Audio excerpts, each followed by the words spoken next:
अस्सलाम वालेकुम। मोहम्मद तारिक बी के मार्केटिंग कंपनी के प्लेटफॉर्म से आपकी खिदमत में आज की इस न्यू वीडियो के साथ हाजिर हूँ। जैसा कि आपको मालूम है कि मैं रियल एस्टेट के हवाले से हकीकत में अपनी तमाम तर वीडियोज़ लेके आता हूँ, क्योंकि काफ़ी सारे लोग इस वजह से घबराए होते हैं क्योंकि उनको प्रॉपर इन्फॉर्मेशन नहीं मिलती, या तो उनके साथ फेक फ्रॉड हो जाता है या फिर जो इन्वेस्टमेंट करते हैं उनकी इन्वेस्टमेंट डूब जाती है। तो इन सब चीज़ों का सोल्यूशन लेके मैं आपके सामने वीडियोस लेके आता हूँ। आज की जो हमारी वीडियो वो एक बेसिक टॉपिक पे है, जिसमें हम डिस्कस करेंगे कि लैंड को जो है ना बेसिकली कैसे डिवाइड किया जाता है। तो आज करते हैं आज की वीडियो स्टार्ट करते हैं। सबसे गुजारिश है कि मेरे चैनल को सब्सक्राइब कर लें, फेसबुक, इंस्टाग्राम और टिकटॉक पे मुझे देख रहे हैं तो फॉलो कर लें। करते हैं आज की वीडियो स्टार्ट। तो बेसिकली जो लैंड को डिवाइड किया जाता है वो 3 डिफरेंट कैटेगरीज के अंदर डिवाइड किया जाता है। जिस तरह से पहले फार्मर ज़्यादा होते थे तो लैंड जो टोटल थी वो एग्रीकल्चर की तरफ थी, तो तब जो है ना एग्रीकल्चर में ज़्यादातर तरजीह दी थी, एग्रीकल्चर लैंड को डिवाइड किया गया।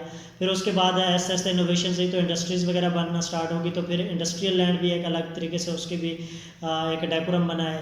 उसके अलावा जो है ना बाद में जो है ना रेजिडेंशियल एक एरिया के तौर पर जो है ना लैंड को लिया गया है कि जहाँ पे हाउसिंग सोसाइटीज़ का क्याम वगैरह होता है। हाउसिंग सोसाइटीज़ डिफरेंट तरह की बनती हैं। फिर हाउसिंग सोसाइटीज़ के अंदर भी डिफरेंट कैटेगरीज होती हैं, इसमें कमर्शियल एरिया भी होता है और रेजिडेंशियल एरिया भी होता है। तो जो फार्मर लैंड है वो तो समझ में आता है कि एग्रीकल्चर लैंड ही बेसिकली होते हैं जहाँ पे काश्तकारी वगैरह की जाती है। वहाँ पे जो उनके कानून ज़वाबित होते हैं वो इंतकाल के होते हैं, या फिर उनके ऊपर जो है ना पटवार खाने से काश्त वगैरह भी लगती है कि किसके पास कितना आता है, कितनी ज़मीन है और उसके इंतकाल वगैरह क्या है, विरासत उसको कहाँ से मिली, या उसने खुद बाय किया या कोई तबलीग हुई है। इसमें डिफरेंट फिर कैटेगरीज आ जाती हैं।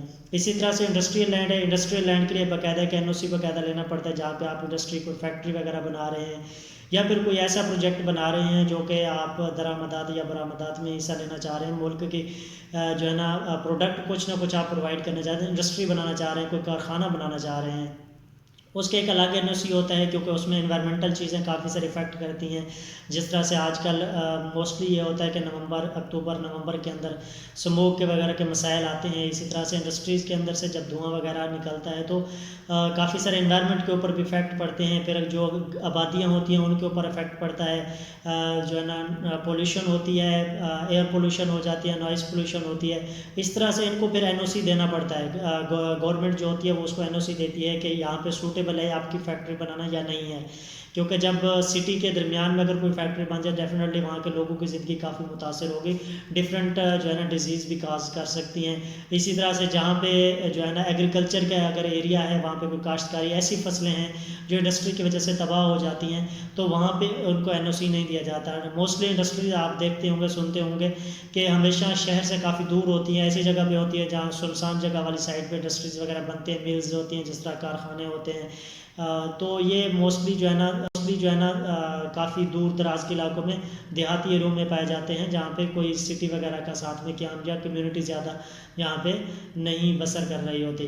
तो इसी तरह से फिर एक कंसेप्ट आया जो कि हाउसिंग सोसाइटीज़ का कंसेप्ट था, जो जदीद जो है ना तर्ज तामीर पे इस टाइम पाकिस्तान में काफ़ी सारे ऐसे डेवलपर हैं जो डिफरेंट सर्विसेज प्रोवाइड करके डिफरेंट लोगों को जो है ना फैसिलिटीज़ बाहर के कंट्री के अंदर जो वो चीज़ें देखते हैं, यहाँ पे आके उनकी जो है ना इनोवेशंस को दोबारा पॉलिश करके अपनी कंट्री के अंदर जो है ना कोशिश करते हैं। और ये एक अच्छी बात है, खुशाइंद बात है, क्योंकि जितनी अच्छी कम्युनिटी बनेगी, जितने अच्छे उनको इन्वायरमेंट दिया जाएगा, और सोसाइटीज़ के अंदर स्पेशल बहुत ही अच्छे किस्म का इन्वायरमेंट दिया जा रहा है, तो आने वाली नस्लों के लिए भी एक आराम और सुकूनदार लाइफ गुजर सकती है, और हम भी खुद भी जो है ना ईजी लाइफ गुजार सकते हैं। अब ये जो सोसाइटीज़ के अंदर होती है एनओसीज़ वगैरह होते हैं, ये बेसिक गवर्नमेंट से ही लेना पड़ता है एनओसी। ये भी जो है ना सोसाइटी चेक करते हैं कि कहाँ पर लैंड उसकी एग्जिस्ट कर रही है। इंशाल्लाह हम इस पर प्रॉपर वीडियो लेके आएंगे आपके लिए कि सोसाइटीज़ को एनओसी किस तरह से मिलता है। तो ये मैं आपको बता दूं कि इनको भी एक बाकायदा एनओसी लेना पड़ता है। ये गवर्नमेंट चेक करती है कि जिस जगह पे ये सोसाइटी वगैरह बना रहा है इस पर कोई पहले कोई ऑलरेडी किसी तरह के कोई लीगल स्टेटस उसका क्या चीज़ है, और किसी से कब्ज़ा माफिया ग्रुप तो नहीं है, या फिर उसकी अपनी परचेज़ की हुई लैंड है, कहाँ से उसको लैंड मिली, ये सारी वेरिफिकेशन करता है। देन आगे जाकर फिर उनको फैसिलिटी प्रोवाइड करने के लिए जो आने वाली कम्युनिटी है सोसाइटी के अंदर, उनको ये सोसाइटी जो बनाने वाला ओनर है ये क्या फैसिलिटी प्रोवाइड करता है, वो प्रॉपर इंफ्रास्ट्रक्चर के थ्रू ही उनको एनओसी मिलता है। तो इंशाल्लाह इस पर हम प्रॉपर वीडियो लेके आएंगे। आप सबसे गुजारिश है कि मेरे चैनल को सब्सक्राइब कर लें, फेसबुक, इंस्टाग्राम और टिकटॉक पे मुझे देख रहे हैं तो मुझे फॉलो कर लें। मैं आपके लिए मज़ेदार वीडियोस लेके आता हूँ।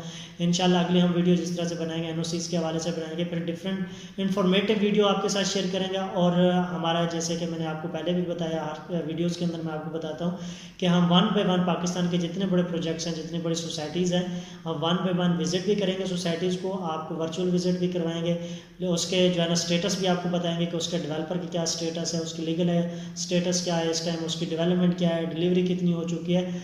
All of the things will be discuss with you. तो सबसे गुजारिश है कि मेरे चैनल को सब्सक्राइब कर लें, फेसबुक, इंस्टाग्राम और टिकटॉक पे मुझे देख लें तो फॉलो कर लें। मिलते हैं इंशाल्लाह अगली वीडियो में।